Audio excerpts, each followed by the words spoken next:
Salam gars yi ça fait longtemps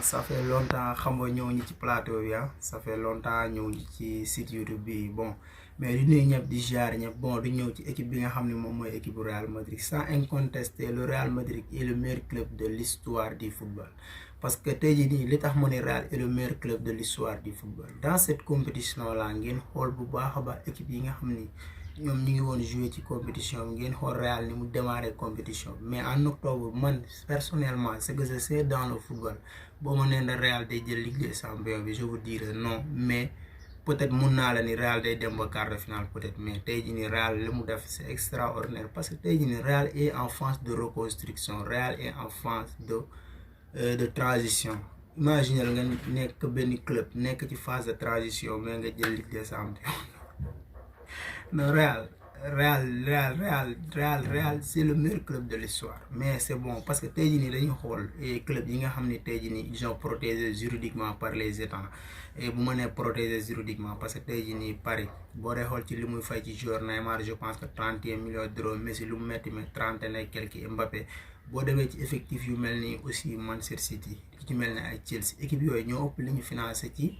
je pense que 10 dernières années. Et boo dee xool aussi naar bi lu mu financé ci Paris mot na 1 milliard d'euros ak ki nga xam ni moom mooy Guardiola je pense que bi mu ñëwee ñu ngi koy jox 720 millions d'euros après xoolal investissement yi mu aussi defaat comme par exemple transfert Haaland bi ñëwaat na ak joueurs yu bëri parce que boo dee xool Guardiola joueurs yi nga xam ni indi woon nañ ko Manchester City je pense que nekkoon na ay joueurs yoo xam ne même avant ñuy ñëw Manchester City xamoon nañ ni et avec le temps il faut devenir des grands joueurs ku ci mel ni ayu Gundogan par exemple ñëpp xam nañ ne Gundogan c'était pas un mauvais joueur ay Bernardo Silva Monaco Fabinho moo ay Mahrez les sœurs bu ñu fay jógee ay Robin Dias ni ñu jógee Benfica non John Stones bu mu jógee Everton ay joueurs yu baax génn xool club yooyu yëpp li ñu financé ci xaalis te un seul joueur kan moo leen rey mooy Karim Benzema tey jii nii nga jël salaire Neymar je pense que tout mu doublé salaire u Benzema je pense que Benzema ay 12 millions d'euros lay fayal je pense que kon tey jii nii dafa wane ni football dafa nekk benn projet boo xamante un projet gagnant mais je pense que club yi nga xam ni ñoom ñooy qui ce soit ay Manchester City ay Paris ay Chelsea sax moo tane bu peut-être jël na ci Ligue des Champions mais investissement bi ñoom bi ñu def c'est-à-dire football dafa wane tey Real dafa ñëw prouver ni football par exemple li ngay construire luy gagner parce que tey jii nii joueur bu ci mel ne ay Vinicius ay Rodrigo ay Camavinga bi nga xam ne muy jógal li yàggul dara mu jël li je pense que Real boo fa ñëwee tey li lay woon ni c'est un grand club da nga fay fekk équipe bi je pense que 13 Ligue des Champions bi mooy 14 bi kon je pense que loolu dafay nekk ci sa ADN parce que ADN bi mooy lan boo ñëwee ci version Real da ngay fekk ñu rangalee bon Ligue des Champions yi Ballon d'Or yeeg fii bon Super Coupe d'Europe yi mais automatiquement yow joueur bi non da ngay sentir ni dama war a performant ak club bi mais waruma nekk rester en rade kon bon loolu différencier Real ak club yu bëri ñu xool Fernando Pérez je veux dire que Fernando Pérez c'est le meilleur président de l'histoire parce que imagine Real mu ngi ci phase de construction ak phase de transition nga jël Ligue des Champions bi quel mental rappelez-vous renversement Paris renversement City renversement ki nga xam ne moom mooy Chelsea Real c'est le meilleur club de l'histoire man je suis un fan de Barcelone mais li Real di def je pense que tey man j'aurais aimé que mon Barça le fasse pourquoi parce que c'est belle parce que bu ñu nekk injustice di qui ce soit nii Real c'est le meilleur club de l'histoire Real c'est le meilleur club de l'histoire parce que au début Sheriff Tiraspol gagné na Real ci Ligue des Champions ñun ñëpp moo da ngay toog non Real du dem parce que Sheriff Tiraspol ay policier équipe bu policier la mais nga gis tey Real ñu mu ñëwee waatee ci saison bi def une bonne saison parce que Vinicius c'est là tout le monde ñun ñëpp dañoo trompé wu parce que au début Vinicius ndeka xale woon mais avec le temps l'expérience qu'est-ce que Vinicius mënut lu mu mënul def ci terrain tey bon ñu gis que ni aussi dans le football tey joueur bu ci mel ni Kylian Mbappé bon yaa ngi prolongé même pas 2 jours parce que Real jëlaat ci Ligue des Champions ça montre que aussi Real c'est un grand club parce que je pense que tey jii nii jour bu ci mel ni Camavinga muy jóge Lille parce que attention mu ñëw même pas 6 mois nga jël Ligue des Champions David Alaba jëloon na ko Bayern mais choix bi mu def c'est un choix légitime mu ñëw Real aussi mu jël Ligue des Champions alors que buñ dee gis ci effectif bu pare am na ay joueurs yoo xam ne c'était des joueurs talentueux parce que Marquinhos à l'époque Barça laaj na ko aussi ay Real laaj na ñaata ligue la ci Barça ak Real jël quoi ay vérité Real laaj parce que am na joueurs yu nekk tey jii nii biir Paris bon nga xool par exemple ay joueurs yoo xam bu ñu demee ba bàyyi football ñu ni la tey jii nii jëluñu li non yow mi nga xam da nga doon seetaan football da ngay jàpp ni football c'est injuste alors que joueur bi soit bi mu def moo baaxul tey Kevin De Bruyne au milieu de terrain de son niveau tey jii nii jusqu'à présent il n'a pas remporté la Ligue des Champions je pense kon tey jii nii joueurs yooyu noonu tey est-ce que ñoom club yi ñu nekk pare nañ pour jël Ligue des Champions parce que Ligue des Champions dafa nekk loo xam ne da ngay tabax loo xam ne équipe boo xam ni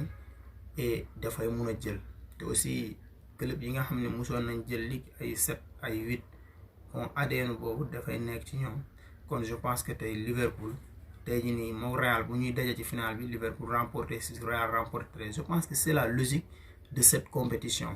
kon tey ci wàllu choix yooyu noonu dama ci ñëwaat ku ci mel ni tey jii nii Eduardo Camavinga mu ngi jóge Rennes par exemple mu ñëw jël li tey jii nii ñu ma jëlaat joueur bu mel ni Christopher Nkunku mu jóge Paris dem Leipzig mu jël fa meilleur joueur Bundesliga Rafael Leao mu dem Italie jël fa Lille la jóge mu dem jël meilleur joueur Serie A ki nga xam ne moom mooy Mac Maignan daaw mu nekkoon championnat France jël fa championnat avec Lille mu dem Italie nekk fa meilleur gardien Milan 11 ans jëlu titre Mac Maignan ñëw def fa ay saison bu baax Milan jël li nga xam ne moom mooy Scudetto bi kon les grands joueurs yi nga xam ne ñoom ils ont préféré rester championnat France wala ñoom ñu fay def transfert mais est-ce que c'est un bon choix bon après xaalis bon d'accord on joue pour l'argent parfois mais aussi joueur bu njëkk dañuy gis joueur bi par exemple saison bu bàyyee football dañuy teg un palmarès parce que tey palmarès David Alves c'est un bon palmarès Luka Modric 5 Ligue des Champions Benzema 5 Ligue des Champions Kroos 5 Ligue des Champions Marcelo 5 Ligue des Champions mu nekk ay performance yoo xam ni aussi bon après l'argent joueur performance yi la bon tey aussi ñu gisaat ni effectivement Manchester City bi nga xam ne moom moo doon jouer ak Real ngeen pensé bu baax ban joueur moo nekkoon ci match boobu ci effectif City mu jël Ligue des Champions ban joueur la alors que Real mi doon football ak City am na ci ñoo xam ne ay 4 lañ jëloon ay Marcelo ay Modric yëpp ñu ngi woon ci match bi ay Toni Kroos jël coupe du monde nekk ay joueurs yoo xam ni dañoo jouer ay compétition nationale yàgg di jouer Ligue des Champions attention gars yi am na ci équipe yu bari bon ñu ngi peut-être pour leen teg ci niveau boo xam ni high level ci Ligue des Champions je pense que ba léegi ñoom pare wuñu pour jël li parce que construire loo xam ne dafay jël li ngeen ñëw ci match boobu joueur Manchester City kan moo fa jël Ligue des Champions je pense que boo xoolee Real nu mu renverser les tendances nga xam ne ñii dañoo yàgg di jouer Ligue des Champions kon ba léegi loolu dafay jouer kon tey ñi joueurs yi gisa soit ces clubs là Real Bayern et Liverpool Barcelone mi nga xam ni sax bon ñu ngay minimiser def fa soit rek kii sa soit balaa nga fa am 6 ans 5 ans mun nga faa jël Ligue des Champions parce que gis nañ ko fii Barça année blanche na fii ñëw jël Ligue des Champions en 2012 2011 Barça je pense que il a fait année blanche mu ñëw jël Ligue ban mental la tey jii nii ay Paris City ñu nekk ci construction depuis des années tey Real nekk phase de transition phase de construction reconstruction Real ñëw jël Ligue des Champions mais ADN bi mu ngi ci club bi tey man bu ma signé woon Real man bu may jouer Ligue des Champions ADN boobu daf fay nekk parce que boo ñëwee da ngay fekk ñu rangale Ligue des Champions yi dem te boo signé Benfica di nga fa fekk ñaari ligue Nottingham Forest bi nekk sax mu ngi doog a yéeg Angleterre ren boo fa demee fekk fa ñaari ligue ay Porto nga fekk fa ñaari ligue xoolal ñu performance yooyu noonu kon aujourd'hui je pense que les coachs comme Pep Guardiola devraient penser à construire une équipe vainqueur parce que tey jii nii Guardiola nañu xool erreur coaching bu mu def contre Real le lendemain de la défaite ñu jëndal un attaquant de 70 millions d'euros parce que ces clubs là que ce soit Chelsea et Manchester City Paris ñoom dañoo yàq marché de transfert tey parce que tey jii nii marché transfert dafa seer parce que Neymar bu ñu ko jëndee 222 millions d'euros si la transfert commencé yàqu kon équipe yooyu tey nii pareeguñu pour jël li nga xam ne moom mooy Ligue des Champions parce que chaque année ñu ni compétition bi day changer mais compétition bi di changer parce que ñi ko doon jël ñoo koy jël ba léegi mais bon je pense que choix yi joueurs yi dañu xoolaat seeni choix bu baax a baax mais le Real Madrid restera toujours le meilleur club du monde rien à dire 14 Ligue des Champions amul wax Real moom mooy meilleur club du monde kon tey jii nii joueurs yi nga xam ne aussi ñu def ay mauvais choix parce que attention Nabil Fekir am na année bu mu war a dem Liverpool fii demul Liverpool jël ci li nga xam ne moom mooy par exemple Ligue des Champions ñu gis fi Philippe Coutinho mu dem Barcelone te alors que année yooyu noonu Liverpool moo gënoon positionné wu Barça ci seen européen yàlla def ba aussi même xoolal choix bi mu def ñu prêté ko Bayern mu dem fa jël ligue bu ñu ko prêté wul Bayern est-ce que dina jël Ligue des Champions on ne sait pas on ne sait jamais kon tey jii nii na ngeen xool joueurs yi quitté championnat France dem ci yenn championnat yëpp ñu ci bëri ay Kingsley Coman jël nañ Ligue des Champions Camavinga jël na Ligue Benzema dafa nekkoon Lyon dem Real jël na 5 Ligue des Champions Hazard nekkoon Lille dem Chelsea ñëwaat Real parce que nga jóge Lille dem Chelsea ñëw Real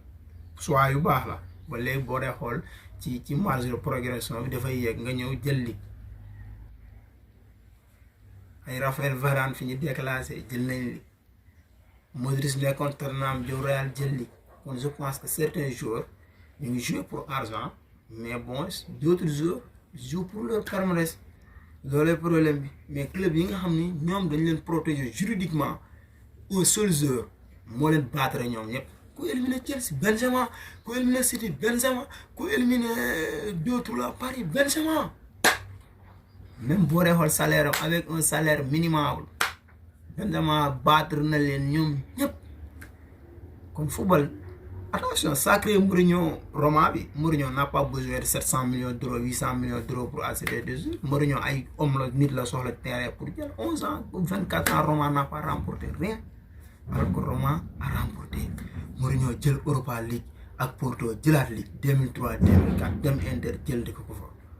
Manchester tous les infirmeries blessés Mourinho jël Europa League Chelsea jël championnat jël Ligue mais Mourinho a gagné son respect. Il a gagné son respect. Il faut qu'on le respecte. Des coachs qu'on investit, Pep Guardiola, on lui donne 1 milliard d'euros. Ils ne peuvent même pas gagner la Ligue des Champions. C'est honteux.